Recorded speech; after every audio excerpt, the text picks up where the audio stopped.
Hi అండి. ఏంటా special అనుకుంటున్నారా? అదేనండి, మా ఊరి బర్త్డే స్పెషల్కి ఎప్పుడు బ్రెడ్ హల్వా, ఈ సేమియా అవే ఎందుకు రెగ్యులర్గా అని మా ఫ్రెండ్ ఒకసారి నాకు నేర్పించిందండి. సొరకాయ కర్రీ ఇలా చేస్తే బాగుంటుంది అని. మా ఫ్రెండ్ అయితే ముస్లిం, తను బాగా చేసింది, నాకు బాగా నచ్చింది. సరే నేను కూడా ఎందుకు ట్రై చేయకూడదని మా ఊరి బర్త్డేకి ట్రై చేసేస్తున్నాను. సరే ఈ వీడియో స్పెషల్ ఏంటంటే సొరకాయ కర్రీ చేస్తున్నాను. రెసిపీ ఏంటో చూసేయండి.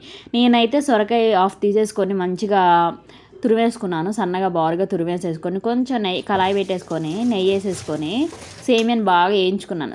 సేమియా కాదు, సొరకాయని అయితే బాగా వేయించేసుకున్నాను. అందులో నుంచి వాటర్ మొత్తం వినిగిపోయేదాకా వేయించేసుకొని పక్కన పెట్టేసుకోవాలి. సరే కానీ బిగ్ బాస్ చూస్తున్నారా?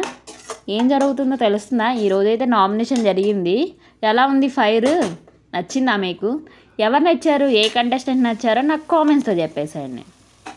నేను చూస్తున్నాను, బట్ ఇప్పుడే తెలియదు కదా ఎవరు బాగున్నారే. ముందుకు వెళ్తూ ఉండే కొద్దిగా మనకు నచ్చుతారు. ఇప్పుడైతే నాకు ఎవరు ఏం అనిపించట్లేదు, బట్ చూస్తూ ఉన్నా. నేనైతే రెగ్యులర్గా బిగ్ బాస్ అయితే మిస్ అవ్వను. కొంతమందికి ఇష్టం ఉంటుంది, కొంతమందికి ఇష్టం ఉండదు. నాకైతే బిగ్ బాస్ చాలా ఇష్టం. నేనైతే చూస్తున్నా. మీకు ఎవరు నచ్చారో కామెంట్స్లో చెప్పేసేయండి. ఇక దీన్ని సొరకాయని ఏం చేసుకొని పక్కన పెట్టేసుకున్నాక ఇక సగ్గుబియ్యం కూడా బాగా ఉడికించేసుకోవాలి. కొంచెం వాటర్ పోసుకున్నాక ఇక దీన్ని కూడా సొరకాయని కూడా మనం ఉడకబెట్టేది ఏం చేసుకున్నాం కాబట్టి అందులో వేసేయాలి. సగ్గుబియ్యం అని సేమియా కూడా సొరకాయ కూడా ఉడికిపోతుంది. పొద్దాక సేమియా చేసి అలవాటు అయిపోయింది కదా, వస్తుంది. సొరకాయ కూడా అందులో వేసేసుకొని మంచిగా ఉడికిపోయాక ఒక 5 మినిట్స్ బాగా సిమ్లో పెట్టేసుకోండి. ఇది కూడా ఉడికిపోతుంది మంచిగా.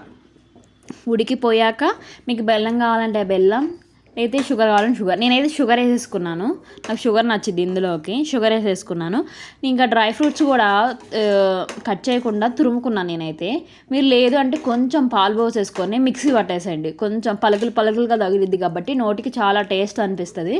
ఒకసారి ట్రై చేయండి. ఈజీ అనుకుంటున్నారు కానీ కష్టం ఏమి ఉండదండి, చాలా ఈజీ. ట్రై చేయండి. ఒకసారి ట్రై చేసి ఎలా వచ్చిందో మీకు కామెంట్స్లో చెప్పేసేయండి. ఇక నేనైతే మొత్తం ఉడికిపోయాక ముందు షుగర్ వేసేసుకొని తర్వాత షుగర్ కూడా మొత్తం మిక్స్ అయిపోయాక మనం ఇది వేసింది సన్నగా తురుముకున్న డ్రై ఫ్రూట్స్ కూడా ఏం చేసుకున్నాను.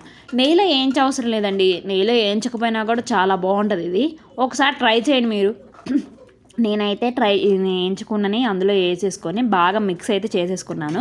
ముందుగానే నేనైతే 1/2 లీటర్ పాలను అయితే కాగపెట్టేసుకున్నాను.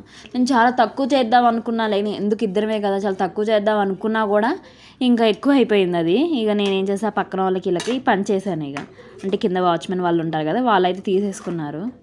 మనం అంతా తినలేం కదా, అందుకని ఇక మొత్తం ఉడకబెట్టేసుకున్నాక అది కూడా వేసేసుకున్నాక బాగా మిక్స్ చేయాలి. ఇలా చిన్నగా తురుముకుంటే ఏంటంటే నోటికి చిన్నగా తగిలి టేస్ట్ చాలా బాగుంటుంది. ఇక ఏంటి ఏంచలేదు కదా, పచ్చివాసన వస్తుందంటే అట్లా ఏమి ఉండదండి, చాలా బాగుంటుంది. ఒకసారి ట్రై చేయండి అలా కూడా. ఇక నేనైతే పాలు పోసేసుకుంటున్నాను. 1/2 లీటర్ పాలు కొంచెమే ఉంచాను, అవసరం లేదు మొత్తం పడుతుంది. ఎందుకంటే చల్లారగే కొద్దిగా గట్టి పొడిపోతూ ఉంటుంది. ఇదైతే 2 రోజులైనా ఫ్రిడ్జ్లో పెట్టుకొని మంచిగా తినొచ్చండి. టేస్ట్ అయితే ఏం మిస్ అవ్వదు. చల్లగా కూడా ఫ్రిడ్జ్లో పెట్టుకొని తిన్నా కూడా చాలా బాగుంటుంది. నాకైతే చాలా ఇష్టం అండి ఫ్రిడ్జ్లో పెట్టుకొని తిన్నా కూడా. నేనైతే 2 రోజులు తింటానండి. చూడండి ఇలా. ఇక పాలు పోసాక మరీ ఎక్కువసేపు ఉంచవసరం లేదు, ఒక 2-3 మినిట్స్ చాలు. ఇక 2-3 మినిట్స్ ఉంచేసుకొని దించేసుకోవడమేనండి. ఇక కోవా ముందే వేయకూడదండి, ఎందుకంటే వేడికి కోవా కూడా కరిగిపోతుంది కాబట్టి నేనైతే ముందే వేయట్లేదు కోవాని. కోవా అయితే లాస్ట్లో దించే ముందు స్టవ్ బంద్ చేసాకైనా కూడా వేసుకోవచ్చు కోవా, ఆప్షనల్, ఏం కాదు. ఎందుకంటే కోవా మనకి నోటికి ఏంటంటే సన్నగా పలుకులుగా మన కలాకానికి పలుకులుగా ఎలా తగులుతుందో ఇది కూడా అంతేనండి. నేనైతే ముందుగానే అంటే కొంచెం రూమ్ టెంపరేచర్ తక్కువ అయిపోయింది నా దానికి, అందుకలా కొంచెం పెద్దగా వేసేసుకొని నేనేం చేశానంటే గంటతో మిక్స్ చేసేసాను. నాకైతే బాగా వచ్చింది. చూసేయండి, టేస్ట్ అయితే వేరేలా. ఒకసారి ట్రై చేయండి. ట్రై చేసి ఎలా ఉందో నాకు కామెంట్స్లో చెప్పేసేయండి. నచ్చింది ఆ వీడియో? లైక్ చేయండి, షేర్ చేయండి, సబ్స్క్రైబ్ చేసుకోండి నా ఛానల్ని.